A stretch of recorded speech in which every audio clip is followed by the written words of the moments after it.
Well, that was quite provocative. Good. And Jerry Brown, I think I heard him at his typewriter there, just pounding out those words, ready for the next campaign. But as you mentioned, this was you would be taking the country back to the Articles of Confederation. But my history reading was that the Articles of Confederation didn't work. Why do you think this situation would work better? Well, we know a lot more. The Articles of Confederation came out of a fear of democracy. There's a wonderful letter from George Washington to his brains trust, which was one man called Alexander Hamilton, and a veteran of the Revolution called Daniel Shays in Massachusetts figured out that they were paying the common people, he'd been a common soldier, they were paying more tax to the Confederate states than they paid to England. So Washington suddenly decided, look, and now they've taken over Massachusetts, and they may be on the march, so let us have a stronger central government, so we ended up with what we currently have. Why would this work? It's a natural thing. You know, I live much of the year in California, so you can argue I don't live in America at all, between Italy and Southern California, but there's a great movement there to break up the state into 3 parts. Now, that's one state, and there are quite a lot of people very serious about it, and something like it might happen. I can see this country in regions. I mean, you take Southern California, Arizona, Western Texas, you'd have something like the Union of South Africa before Mandela. You know, they'd restore slavery and have lynchings and so on, and then you take Northern California, Oregon, Washington, we might grab British Columbia too, and you'd have a kind of super Scandinavia. And you'd have New England, you'd have the Old South. These regions belong together, and they understand each other. Decentralize. This is too cumbersome. Well, it doesn't work. Well, you don't think that the great migrations of this century have homogenized this country so that it is more one than it used to be? You've been watching too much television. Just because television is all alike, the people are not all alike at all. Los Angeles, I live between a Spanish village and a Koreatown. The whole world is there, and everybody still has memories of their place of origin. What's that question you got there? Oh. This questioner says, doesn't devolution go against what President Lincoln fought so hard for, preserving the Union? Why is that appropriate now rather than 130 years ago? I always thought Lincoln was wrong. I always thought the South had every right to go. If Lincoln had a high moral purpose, which has now been invented for him posthumously, the abolition of slavery, I'd say, well, it's illegal, but it's morally worthy. He was not interested in freeing the slaves. He was interested in the preservation of the Union in power and centralization. And he said, and he turned to the Constitution, he said, I have no right to free the slaves, no constitutional right.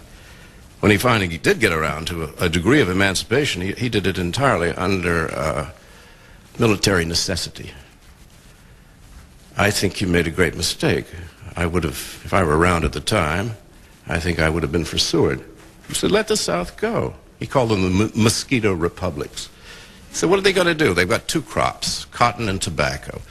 They've got no place to go. We're getting all this immigration. We're going to seize Canada one day. Let's take over Mexico and Central America. So it was very ambitious. And the South will come back. They'll be knocking on the door. Why kill 600,000 young men for a notion of the Union, which nobody much had thought of before then? How would you change the nation's political structure to give the people more representation? Would you be in favor of more direct democracy, maybe on the internet? Well, you know, I lived through all these referendums in California, and the referendum was a great notion. But every time something comes up that might affect a great financial interest, like an insurance company, they buy all the ads. And they get more triple negatives into the way the question is asked. Do you not favor not doing anything about not taxing insurance companies? Well, by the time you figure out all the knots they've put in it, you don't know how you're voting on the thing. You'd have to have some way of curbing great wealth, which I would think would be more easily done on a regional basis than on a huge national scale. I mean, this current election, nothing has been said about politics. You know, politics is nothing but who collects the money and how do they spend it. That's all it's about. That's all you should talk about. Why does the money still go largely to the Pentagon? And don't pretend that Social Security is part of the federal revenues. It isn't. It's a separate trust fund. This comes as great news. And every time Congress, the presidents always fudge this thing. We don't hear anything about that. They're still doing Star Wars at the moment. That was one of Bush's last things in office, was to extend one of those programs. We're building an aircraft carrier. I suppose it may well be that Costa Rica's imperialism must be stopped at some point. And a new aircraft carrier, which I would think that any dedicated young man able to build a Molotov cocktail, which he learned from the New York Review of Books how to build, could blow it up. It's very easy to sink an aircraft carrier, but here we are, $1 billion goes into that. B-2 bomber costs $1 billion for each one. Now we're making lots of them. I don't know what we're going to do with them. Will any politician get up and say, I'm going to take the $1 billion away from the B-2 and I'm going to put it in public education across the country? And if you just say, and now here are the cities that are going to get so much money from the B-2, which I'm going to cancel, he'd be elected. What do we hear about? We hear about inhaling, and we hear about, haircuts and so on. It's mindless, and nobody likes it, which is interesting. And the press goes right along with it, because the people who own the press. If you own the United States, would you want change? I wouldn't, if my name was Mellon.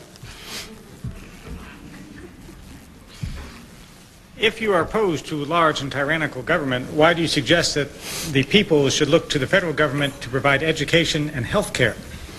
Well, I didn't say that. Under the regions, each region would look after itself. You know, if you talk to governors out there and mayors of cities, they keep saying, if we didn't, so much of our revenues go to the federal government, we don't get all that much back from them. If we could keep the money here, maybe they're going to be venal too, but at least it's better off. Tyrannous governments, we don't do much for our people. You know, I've been reading the press for half a century in this country, and this is something to make all of you thoughtful in this room. I have never read a story favorable to any other nation. It will get through that Sweden has better educational system, daycare centers for working women, better health care, but they're all alcoholics, and they commit suicide and practice free love. Sweden is totally smeared. The German healthcare system is far better. Well, they have one that works very well, so does Canada, so on. You are accused of absolutely shredding the flag if you mention what another country does better than we do. And this is collusive. It's just not an accident. I'm still waiting to see any story in the mainline press praising, let's say, the German health system. So we're in a bubble. And not much information gets through. And when it does, they say, oh, that's Gore Vidal. He's being outrageous. As a person who's wrote historical novels on just about every era of American history, what do you think, when the great historical novels are written about this period of American history, who will be the leading characters and how will they be portrayed? Rush Limbaugh, I suppose. He occupies more space in most people's heads than any of the other politicians. Oh, this is a twilight time, There's a smell of the Weimar Republic in the air now. Something is going to happen. I'm perfectly happy to be at my state of life. The next century is going to be quite unpleasant when we realize what a small country we are, how we wasted so many opportunities to correct our own system. How we wasted the $4 trillion swaggering about and enriching Lockheed, Northrop, Boeing, etc., and politicians. That almost since 1950, almost every major turning we could take, we took the wrong one. Maybe it's bad luck, I don't know what. Maybe there's some basic flaw in the way the country was set up. I would think that you don't get change until you get a great disaster, like losing a war or a major depression. I suspect the second will happen. And then we'll reconstitute in some manner. it's apt to be very disorderly. I could see a Pentagon Committee for Public Safety to restore order to the inner cities. I could see all kinds of disagreeable things happening. And what's sad is not much of anybody cares. It will just happen. Was there more civility among politicians in the early years of the Republic? Well, that's not what they're there for. Civility among politicians is oxymoronic. I mean, they're supposed to be awful. And that's part of the fun of it, is if they're going to talk about real issues and they care about real issues, they get to really hate each other, and they talk rather savagely.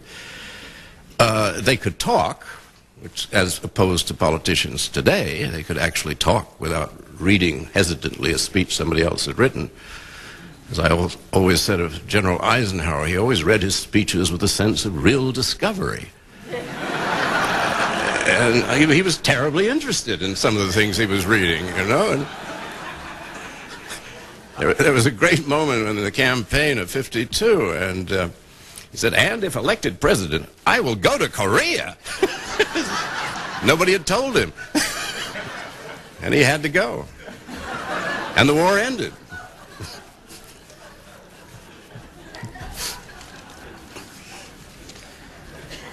Why do you believe that a constitutional convention would result in better government when the state politicians who would attend it are the same types of characters as in the national politics? Well, first of all, anybody can be elected. I've gone through the machinery that it would take, legal machinery, to call together a constitutional convention. And actually, something like 30 states have called for one. But it was always, you know, the far out, the crazy, so that the Constitution would forbid abortion or flying the flag upside down or something like that, some great issue. If you're going to say just because men and women will attend it and men and women are flawed, therefore the result will be flawed, well, I suppose you have a point there, but it's more theological, isn't it? That's original sin, I think I've just stumbled upon. I like to think there are a lot of bright people in the country, and they'll see to it that they are there. Given what you said about immigration, what do you think of the Proposition 187 in California on illegal immigrants? Well, it's Pete Wilson being a politician, and this is a hot issue in certain areas where he needs votes. I think it'll probably squeeze through, but not by a great margin, and it will be found by the first court that addresses it to be unconstitutional. So it's just a dance that they're doing to get him reelected, and I'm afraid it's going to work. I mean, I think he will be reelected. With the threat of Quebec's separation, Canadians are facing possible regionalization and deconfederation that you now recommend for the United States, but they don't appear to be so happy about it. Well, it depends who you talk to. I think Canada, unfortunately, is our neighbor. And they don't want to be Americans. There's not much they like privately. This is English-speaking Canada, and I assume French as well. If there was a real devolution there, we would probably inherit the English-speaking parts. I'm looking forward to British Columbia joining Washington State and Oregon and Northern California. Quebec is in a more difficult situation because their nearest neighbor is France. And General de Gaulle is dead. He was the last one who smiled at them. Scotland would like to leave, get rid of southeast end of the British Isles. Why not? There's nothing wrong. You see, it's interesting to watch it also from a European point of view. Italy certainly wants to divide in some fashion. Nobody can stand Rome as a capital, but they don't mind Brussels or Strasbourg as neutral. So you would have the regions there, and it would be the same with the Basques in Spain, and Brittany would like to leave the rest of France. Why not have a little diversity? Let everybody have his own thing, and then they'll have to come together for a common currency and so on. But do it not in the old grandiose way of the nation, ein Reich, ein Volk, ein Führer. This has been deadly, as we learned during our century.